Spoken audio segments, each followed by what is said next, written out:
Welcome back to Kilimo na Biashara Show. Thank you so much for staying with us until this very moment.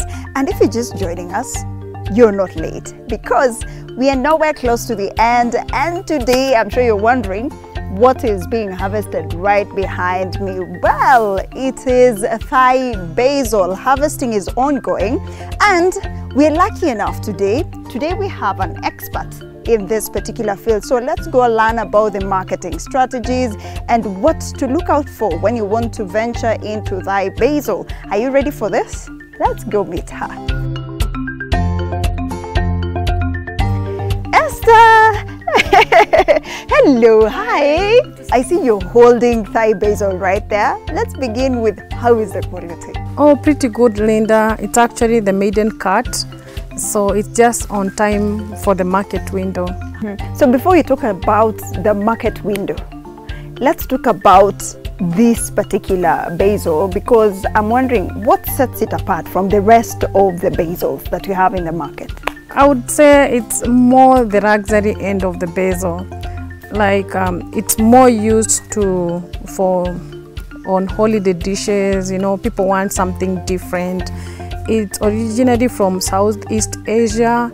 So when we have people used to the Mediterranean basil, they just want to try something new, something different for their holidays.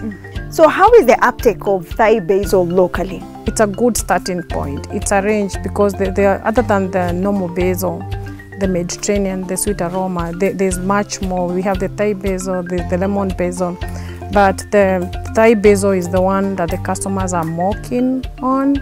The uptake is high, and especially for the destination markets. We are growing for market needs, so pretty much going to what the customers are asking for, and basil is a new entrant. When you say destination markets, do you have particular countries that you really eye? Since COVID hit, we've seen a lot of people wanting to try experimental stuff. Gen Z are also keen to try new cuisines, not just eating food for the sake of eating food, but what are the nutritional facts. They want to enjoy the nutritional facts as well as having good flavors. So we are seeing more people adapting with the East Asia cuisines, because the normal basil is the Mediterranean, like what the Italians would be eating.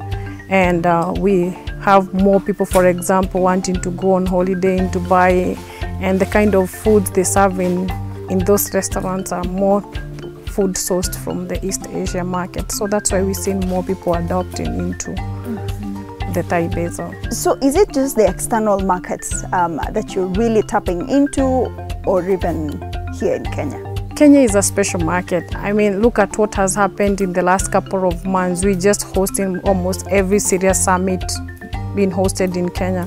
So when people come here, they expect that we have that caliber of nice cuisines in our restaurants. And locally, some of the best places to taste the Thai basils, urban eateries are also doing a very good job. So we've seen more and more chefs trying to incorporate international cuisines locally, because it's not just for our local people, but also to be able to appeal to the appetite of the visitors as well. Esther, I'm sure there is someone who's listening to you and they've settled. They're like, I'm going to venture into this, but where do I begin? So highlight for us some of the basic things that someone should know when they're venturing into Thai basil. When you're talking about food changes, and I think that's what is different from international cuisines and local cuisines. Just the way we wear warm clothes during cold season and dress down when it's hot. So it's the same for food. People eat different foods. Like during the summers, people want to do barbecues, tasty foods, nice mocktails and cocktails. For someone trying to venture, it's also very good to know who are the buyers, what are the interest, and what are some of the trends that are driving this. For example, right now we're preparing this the Thai basil for a customer in Saudi Arabia. You know, it's becoming a hotspot for tourists, and you can imagine, like, now they had targets to do about 1 million visitors in 7 years. They already hit that, so more and more people are visiting. Soon they're going for Haji, and you can imagine the human traffic in that direction. So the restaurants are getting busy and ready to be able to feed the new visitors coming. I'm so happy to hear that, because I was not thinking about it in a holistic manner where there is Haji, there are summits and many other things. It's not just the Hajj, there's so much happening this year in the calendar, like the French are going to be hosting the Olympics. So we're looking at the chefs are going to be busy. What are those impacts? Because it's not a possibility that you'll see someone buy to go make fancy food at home. People want to do fine dining, try new cuisines. And that's why fancy foods, people want to try the Orientals. Because they're known to live longer, people want to copy what are the Orientals doing differently. So those are pretty much the trends that are shaping the demand.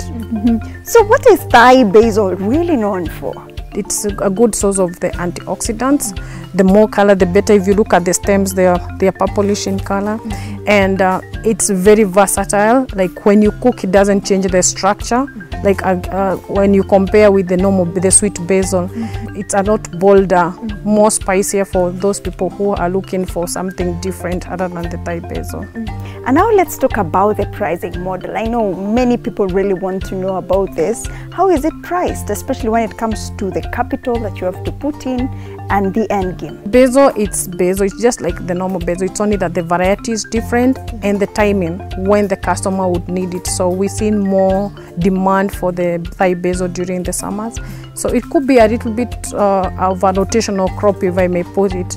Instead of doing the sweet basil non-stop, you just have to know at what point do you need to switch to be able to have continuous production. For example, during the summers, the destination markets have good weather and they're able to grow their own. So they try to import what they wouldn't have at home, and Thai basil falls in that category of exotic brands. And is it an expensive venture? I wouldn't say it's expensive. Expensive is relative. So the only main challenge is that the seeds are not locally available. Like for this lot, we had to import from the UK for these seeds. The merchants are not stocking, but I think it's because there not been a lot of demand for it. And how are the returns on investment? The harvesting is good. The beauty about the Thai basil, it's hardy. You look at the leaves, it doesn't like bruise much. Even when they are deceased, we have in a situation, if you look at here, there was flooding in this greenhouse. But somehow, the Thai basil survives. It doesn't have a lot of challenges that you'd have with the other varieties. So which other crop can you match Thai basil with? The Thai basil is it's a niche product. It's kind of it's not a mainstay like you'd say about the Mediterranean based, the sweet basil.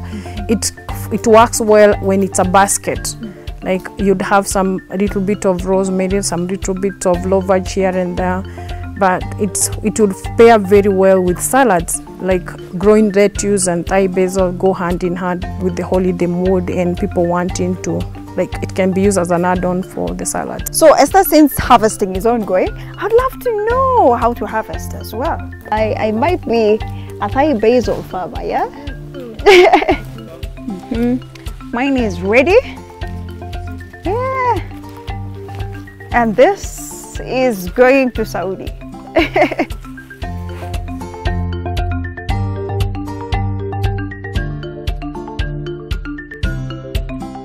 This is a bumper harvest. Esther, now being an exporter, and I see you have your products here ready for export, but I'm just curious to know, how do you prepare yourself? We were done with the farm, now we are here ready to export. What are some of the things that you have to look into? I see the packaging here. What are some of the other things? The grocery have found their way into the retail store, so it also has to be good how the supermarket shelves. There's not so much space, so it helps that the consumer is able to be able to locate the product in the shortest time possible. The label must be visible, and let's face it, the grocery store in the international market is like a war space.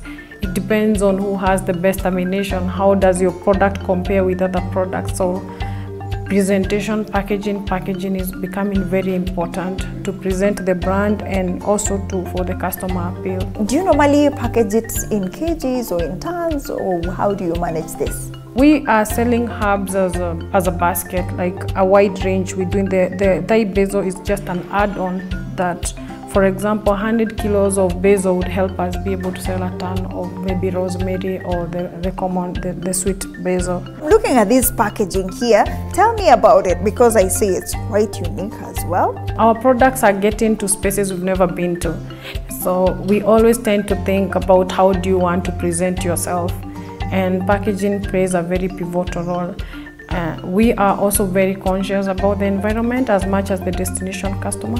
If you look like inside the bag, we working with a biodegradable bag, so that after the life of the basil, the bag just disintegrates.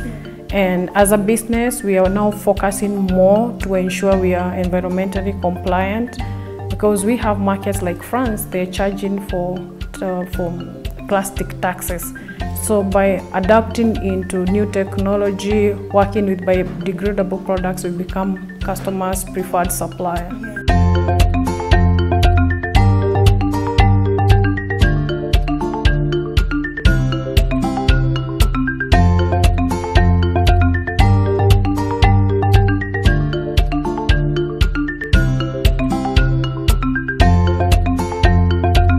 Like you've had, you adopt or die. That is how it goes with this business. You really have to be vested into it and adapt to the measures outlined in the export market. I hope you've gotten all the tips that you needed to know when you want to venture into this type of herb called Thai basil. Thank you so much for joining us today. My name is Linda Koskei. See you again next week for yet another exciting show for Kilimo na Biashara.